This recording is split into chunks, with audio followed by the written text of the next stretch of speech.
నమస్తే, welcome to reflection news. Pakistan సాయుధ దళాలను అప్డేట్ చేయాలని చైనా చాలా ప్రయత్నాలే చేస్తుంది.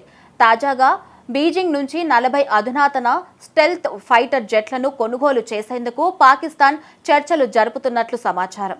J-35A చైనాకు చెందిన అత్యంత అధునాతన సైనిక విమానం. వీటిని ఏకంగా 40 కొనాలని పాకిస్తాన్ భావిస్తోంది. పాకిస్తాన్ ఆర్థిక పరిస్థితి అంతంత మాత్రమే ఉన్నా కూడా ఈ డీల్కు చైనా మద్దతు ఇవ్వాలని నిర్ణయించుకుంది.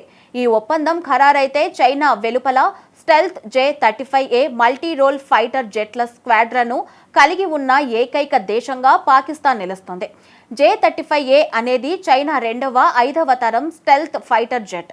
యునైటెడ్ స్టేట్స్ ఆఫ్ అమెరికా తర్వాత ప్రపంచంలో 5వ తరం సైనిక విమానాలను కలిగి ఉన్న ఏకైక దేశం చైనా మాత్రమే.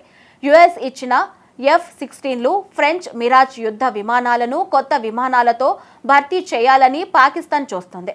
డ్రాగన్ దేశం తొలిసారి అత్యాధునిక మిలిటరీ విమానాలను మరో దేశానికి అమ్మేందుకు ఆసక్తి కనబరుస్తోంది.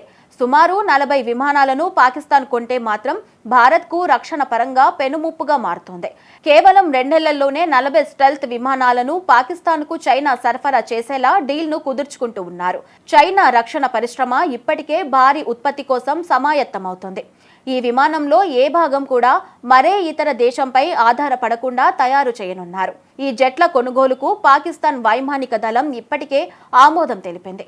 బీజింగ్ నుండి ఎటువంటి ధృవీకరణ లేనప్పటికీ ఈ ఒప్పందం కార్యరూపం దాల్చినట్లయితే పాకిస్తాన్ వైమానిక రక్షణ వ్యవస్థకు భారీ ప్రోత్సాహకంగా మారుతోంది. పాకిస్తాన్ తీవ్ర ఆర్థిక సంక్షోభంలో ఉంది. IMF, ప్రపంచ బ్యాంకు ఇస్తున్న ప్యాకేజీలతో మనుగడ సాగిస్తూ ఉంది పాకిస్తాన్. అయినా కూడా ఈ ఒప్పందం కోసం ముందుకు సాగుతున్నట్టు సమాచారం. ఇంత భారీ డీల్కు ఎలా నిధులు సమకూరుస్తారో స్పష్టంగా తెలియలేదు.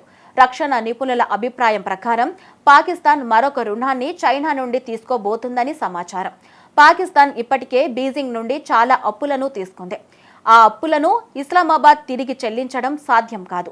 ఈ అప్పులను తీర్చడానికి ఏదో ఒక సమయంలో పాకిస్తాన్ జాతీయ ఆస్తులను, దేశంలోని కొన్ని భూభాగాలను కూడా విక్రయించాల్సి ఉంటుందని చాలా మంది నిపుణులు హెచ్చరిస్తూ ఉన్నారు. దేశంలోని ప్రజలకు కడుపు నిండా అన్నం పెట్టలేకపోతున్న పాకిస్తాన్ రక్షణ రంగం కోసం భారీగా పెట్టుబడులు పెడుతోంది. అది కూడా అప్పులు చేసి మరి.